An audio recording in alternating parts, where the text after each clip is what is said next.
Assalamualaikum warahmatullahi wabarakatuh. Pada kesempatan kali ini saya akan menyampaikan sebuah kondisi yang terjadi di tengah masyarakat kita, khususnya bagi para petani karet yang ada di Indonesia. Berdasarkan pengalaman dan penelitian yang pernah saya lakukan dan juga pendampingan atau pengabdian masyarakat di wilayah Rimba Bujang, Tebu, Provinsi Jambi, membicarakan tentang kondisi perdagangan karet yang ada di sana atau secara umum di Indonesia, menimbulkan keprihatinan tersendiri. Ini patut saya sampaikan kepada kita semua agar kita lebih berhati-hati. Hal yang pertama yang harus kita pahami bahwasanya perdagangan karet ini merupakan perdagangan perkebunan di masyarakat yang sebagian besar dilakukan baik dalam skala tradisional maupun dalam skala perkebunan yang sangat luas, yang merupakan salah satu program transmigrasi pada era Orde Baru. Ini secara luar biasa sebetulnya mengangkat harkat martabat dan ekonomi sosial masyarakat yang ada di sekitar sana. Namun demikian, bukannya tanpa ada masalah. Dalam hal ini yang harus menjadi catatan adalah teknis perdagangan karet atau perniagaan karet yang terjadi, yang secara garis besar ini memiliki masalah, khususnya bagi mereka yang memanfaatkan jasa tengkulak atau bahkan tidak, karena ada beberapa yang sebetulnya kesalahan ini terjadi secara kolektif. Pertama begini, sahabat-sahabat sekalian, pemirsa, bisnis karet ini berasal dari para petani. Mereka menderes karetnya, kemudian mengumpulkannya. Ingat, yang dijual di sini adalah karet. Nah, kemudian pada perdagangan berikutnya, dulu ketika perusahaan dari PT Perkebunan Nusantara 6 masih membeli, masyarakat ini diakomodasi, didistribusikan karet itu melalui TPH yang ada. Tetapi seiring dengan waktu, ketika PTP Nusantara 6 ini sudah tidak melayani lagi pembelian dari masyarakat karena mungkin kualitas karetnya kurang bagus, maka para tengkulak mengambil pasar karet yang ada. Di sini memunculkan oligarki, memunculkan ketimpangan ekonomi yang luar biasa, yang hal ini dikuatkan dengan kelindahan politik yang ada. Kita kembali kepada perdagangan karet. Secara hukum agama ada beberapa catatan di sini. Pertama adalah ketika petani karet, ketika tengkulak itu memberikan pinjamannya, ketika tengkulak ini akan membeli karet dari petani, mereka biasanya sebagian besar itu didahului dengan pemberian hutang kepada petani, atau petani yang sengaja mengajukan diri kepada tengkulak untuk meminjam uangnya yang nanti dibayarkan dengan komoditas karet yang mereka miliki. Di sini ada beberapa catatan. Petani yang sudah meminjam kepada tengkulak tadi wajib menjual komoditasnya kepada tengkulak tersebut dengan harga yang semata-mata ditentukan oleh tengkulak itu. Petani ketika sudah mengambil uang dari tengkulak, dia sudah tidak memiliki daya tawar lagi di sini.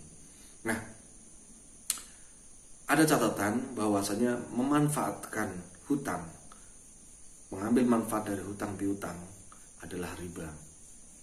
Dan di sini catatan pertama yang harus difahami, ketika tengkulak itu memberikan pinjamannya kepada petani dengan syarat untuk menjual barangnya sekaligus untuk mengangsur hutang yang sudah diberikan dengan harga yang diberikan oleh tengkulak ini tadi.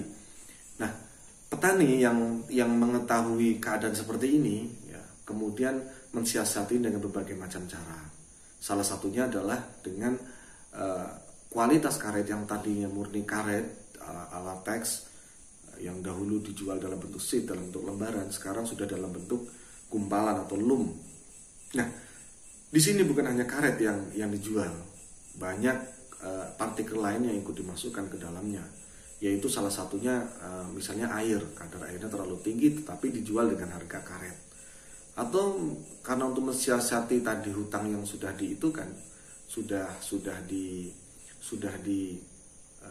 sudah harus menjual dengan harga yang sudah ditarif oleh tengkulak tadi, karena sudah mati daya tawarnya, mereka kemudian memasukkan partikel seperti tatalnya atau serpian kayunya atau bahkan material-material yang lainnya ke dalam karet tadi, dengan harapan si tengkulak tadi tidak tahu dan dia bisa menjual karetnya seberat mungkin. Tengkulak tahu taktik petani seperti ini, kemudian mereka memainkan lagi, melakukan aksi balasan dengan cara apa? Dengan cara mempermainkan timbangan. Mayoritas timbangan yang ada, yang beredar di kalangan petani, dari tengkulak kepada petani, itu tidak pernah ada standarisasi atau tidak ada akreditasi semacam itu, atau dikir. Artinya dikir itu diakui oleh pemerintah bahwa timbangannya ini sehat. Nah, jadi ada permainan timbangan, baik timbangan secara alat maupun teknis menimbangnya juga ada yang dengan trik-trik tertentu, sehingga bagaimana karet ini bisa seringan mungkin dalam pandangan tengkulak. Nah, ini bukannya tidak menimbulkan masalah di masyarakat. Kemudian hal lainnya, ketika petani sudah begitu, kemudian dilawan dengan tengkulak, kemudian tengkulak itu kemudian melakukan aksi dengan cara mempermainkan timbangan dan cara menimbang. Nah, hal ini pada tataran berikutnya menimbulkan lingkaran setan yang kemudian merugikan semua pihak, atau kadang-kadang menguntungkan salah satu pihak saja. Tapi sebetulnya dalam secara moral, ekonomi, dan terutama secara agama, mereka ini sudah rugi besar. Sampai hari ini sebagian sudah mulai melakukan penimbangan dengan cara kelompok. Mereka membentuk kelompok-kelompok tani, para petani tadi, dan tengkulak. Dengan jatuhnya harga karet dunia pun banyak yang gulung tikar. Ini saya yakin adalah salah satu ekses dari permainan karet yang ada di tengah-tengah petani tengkulak. Nah, di sini ketika terjadi kelompok-kelompok seperti tadi, kelompok tani pun bukan berarti mereka tidak main mata antara pemimpin atau koordinator kelompok itu dengan tengkulak yang membeli, walaupun cara membelinya itu lelang, dengan cara dilelang dengan harga tertinggi. Tetapi bukannya tidak mungkin ada main mata seperti tadi. Ini kondisi yang terjadi di tengah masyarakat perkebunan karet yang saya pernah amati, saya dampingi di Kecamatan Renggo Bujang, Kabupaten Tebo. Ini sangat membutuhkan campur tangan pemerintah. Apabila hal ini tidak segera ditindaklanjuti, maka akan seperti ini saja, entah sampai kapan. Ya. Sementara yang kita perhatikan, para birokrat itu masih sibuk dengan kursinya masing-masing. Di sini petani benar-benar sendiri.